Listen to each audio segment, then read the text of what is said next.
What's up, guys, and welcome to a new episode of the Poker Vlog. First of all, I just want to say thank you to everybody who's been tuning in. The channel's been doing fantastic lately and just really excited about how everything's going. I know there's a giveaway mentioned in the last video. Don't worry, at the end we'll have the winner of the giveaway's name on the screen right here, and I'll go ahead and reach out to them in the comments, get in touch, and get that hat sent off to them. So right now I am on Missouri State's campus. This building over here behind me is the rec center, which is opening back up. I'm finally gonna be able to get in there and play some basketball again soon. So really excited for that. We're about to hop into another 1-3 cash game session that I'm playing in Springfield, Missouri. We're buying in for $300, looking to run up a stack. Pretty exciting session. We end up playing some PLO at the end. We'll see if that goes well or goes terribly for us, as that's obviously not our primary game. But yeah, we're feeling great. The channel's doing great, so thank you guys. Please don't forget to check below and see if you're subscribed and to give this video a thumbs up if you like these kind of videos. Really feeling great, lots of positivity. Let's go ahead and get after it. Okay, so the first thing we're gonna go over is very early in the session. We're actually playing four-handed at this point, so very, very short-handed, waiting for other people to show up or other people to sit down. So I look down at pocket queens in the big blind, so we've got a monster right off the bat. Small blind opens to $10 over a $5 button straddle. I go ahead and make it 25, which I want to go a little bit on the small side because I don't want them to necessarily fold. I'm just looking to get some action. Only the small blind makes the call. Flop comes down, a fantastic one for us. We flop middle set.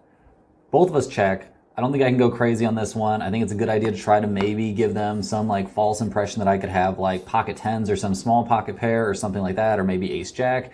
Any way that I can make them think that I might have missed this flop is great for me. Turn comes down at 8, small blind checks. I decide to go for some value here and bet 20, and unfortunately he folds. So we get off to a mediocre start. We win a hand, but we don't win nearly as much as we wish we would have. This next hand is a little bit of revenge on a player who's always trying to mess me up and called me a nit earlier in the session, I think during the first hand where I flopped a set of queens. So I've got 7-2 of diamonds in the cutoff. We're playing five-handed now. I opened to $15 after there was probably limps to me, and the big blind, the player that I'm always in hands with, who calls me a nit, makes the call. Flop comes down ace high with one diamond. So this is a good flop for me to represent an ace on. Big blind checks, I go ahead and bet 20, and he makes the call. So we are concerned. Obviously, we're just hoping that he would fold, but that's not what happens. So, time to load up another barrel. Turn comes down the jack of hearts. I bet 35, he tanks for a while and then makes the fold. I'm super pumped, I show my bluff, everybody laughs. We weren't playing the 7 deuce bounty or anything, but I was very excited to get a bluff through, prove to everybody that I'm not a nit, and yeah, win a pot. And he just comes right back over the top of me trying to bully me like I'm some fucking tourist. A bit after that, I look down at ace king offsuit from under the gun. We're playing five-handed. I'm starting this hand off with about 425. I go ahead and open to 15, and the whole table calls. Yep, everybody. So, not exactly what we were looking for. Flop comes down 6-4-2. The action checks through. Obviously, this is an infinitely better flop for everyone who called than it is for me. So, I don't think I can really do much here. The turn is a 10. Action somehow checks through again. I guess I could have bet here, but it being so multi-way, I think I just have to play slightly tighter. So things kind of go crazy on the river. River comes down an ace, so great card for me, obviously, and a great card for my range. Small blind bets 110 into this pot, so it's an overbet. It's hard to call overbets in these games without a made hand, right? The big blind folds, and it's very clear that everybody else is going to fold the hand. Nobody else is interested. Everybody is like very clearly going to fold. You can pick up on those kind of tells in live games pretty often. So I think about it for a while. I can't come up with any hands that are going to make sense for them to have here, even though it's very hard to narrow down their range. I think this is a bluff. I'm sensing a lot of weakness. I go ahead and slide in the call. And thank God I flip over my hand. They immediately say I won before I even flip my hand over. So I think it was a pure bluff. We take this one down. Big pot. Great to make a hero call in the river and be right. Although it'll probably cost me money eventually because I make way too many hero calls. But anyway, we take this one down and we're off to a great start. So a little while later, we look down at King 10 offsuit, starting this hand with about 700. I'm under the gun again, and we're playing five-handed still. So these other players that were supposed to show up have not materialized. We haven't been able to fill up this table, and we're just playing very short-handed, which is kind of okay with me, but also kind of weird. It's unusual. It's not what I'm used to doing. So I go ahead and open to 12. The small blind and the big blind both call. So kind of standard. Flop comes down, king high, small blind checks, and the big blind says, oh, I called without looking at my cards, and then bets out 20.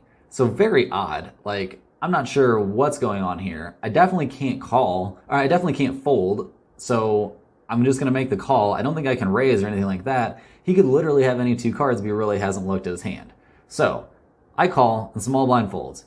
Turn comes down a 6. So I think it's okay to pair the board here. I think they can have some amount of 6s, probably. But like, why would he bet with a 6 unless he has 2 pair and just made a full house? Anyway, we both check. So I'm not thinking he has a 6. I'm thinking he would have kept betting. Probably has a queen at this point would be my guess. Not really sure. River comes down, a complete blank. I go ahead and bet out 20. He calls. I flip my cards over and I take this one down. I don't get to see what he had, but I'm very convinced that he had a queen. I guess there's some chance he could have had a king with a worse kicker. Maybe. But yeah, we just take this one down. Very excited. Winning another hand, building the stack some more.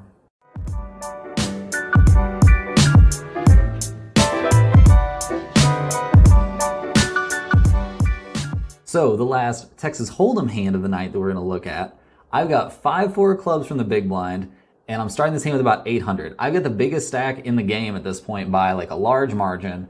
So I don't know if people are playing any differently against me, but it's definitely a possibility, even though in cash games you probably shouldn't be playing any different based on people's stack sizes as long as it's like something reasonable. So the small blind opens at 15. I call, and the under the gun player calls. So going to this flop multi-way seems pretty standard. Flop comes down, Jack 7-6, so a very good flop for me. I flop an open-ended draw to the nuts or to the bottom end of the straight, so I'm feeling good. Small blind bets 20. I just go ahead and call here, and the under the gun player calls also. Now, I think I could have raised here for sure, and I don't hate that play at all. It's probably something I should go for more often. However, keeping the other player in when I've got a draw to the nuts doesn't seem terrible either. So the turn is the best card in the deck for us. Turn is an offsuit 3, so we just instantly turn the nuts. Small blind bets 40. I make the call, and the under the gun player calls also. So we keep getting this extra money in here. Maybe I should have raised. Maybe I could have made more here. I'm not sure. Let me know in the comments if you think I could have made more, but I just don't really, I don't know. It's hard to know. River comes down a king, so probably a good card. We still have the nuts. Could pair some people up, could give somebody something, I don't know. I don't think anybody's going to pocket kings here. But small blind bets 45. I think about it for just a little bit and go ahead and raise to 110. I think I could have gone a little bit bigger in this spot. I'm not sure how big I could go. I'm definitely looking to bet a size that could maybe let me have some chance of getting called by both players. But it ends up the small blind is the only one that makes the call. He shows us king jack, so he got very unlucky to hit top 2 pair on the river, and we take down a massive pot. We've got a big old stack, and we're feeling great. General consensus at the table suddenly becomes that everybody wants to play a couple rounds of pot limit Omaha. I'm fairly comfortable playing pot limit Omaha, but not crazy into it. But against a table of people who are generally like middle of the road PLO players, I don't think there's any reason for me to be worried. Unfortunately, I end up playing a very weird hand where I check from the big blind. I've got 3 clubs in my hand with the king of clubs. I've got king, queen, 8 of clubs, and then some other miscellaneous card. Flop comes down, a flush draw for me. I call a small bet, or make a small bet. I don't remember exactly. I did not take good notes on this hand. The turn is a blank. I make a small bet or call. I make a small bet and get called. The river is another club, so I hit the flush draw, the second nut flush draw, and I've got a blocker to the flush draw. And I think I bet small, and then my opponent raises pot. I don't know if I'm supposed to call or fold here with the second nuts. I make a crying call for $170 on the river, and end up, of course, being against the nut flush. So I donk off a bunch of money at the end, but no reason to be too upset. We still had a huge winning session. Time to rack up these chips. It's always good to have a rack out video and get out of here. Well guys, that's all for today's episode. Had another solid winning session. Could have been a lot bigger if we didn't tilt it off or make a terrible play, call it off in pot limit Omaha hand, something that we should never be doing, but oh well. We'll take the winning session. That's an extra $585 in the bank. And now for what you guys really care about, the giveaway. So the winner of the giveaway, the name is right up here. I'm gonna go ahead and reach out to them in the comments, and when they get back to me, I'll see about getting the hat sent out to them. Thanks for watching. Don't forget to check below and see if you're subscribed to this channel, and to give this video a thumbs up if you like these kind of videos. I'll be back soon with another episode. Hopefully we can notch another win. That's 3 winning sessions in a row now, and we are playing well and running well, so we'll definitely take that. We'll be back in the action soon. And that's all for today's video. We're out of here, guys. Have a good one.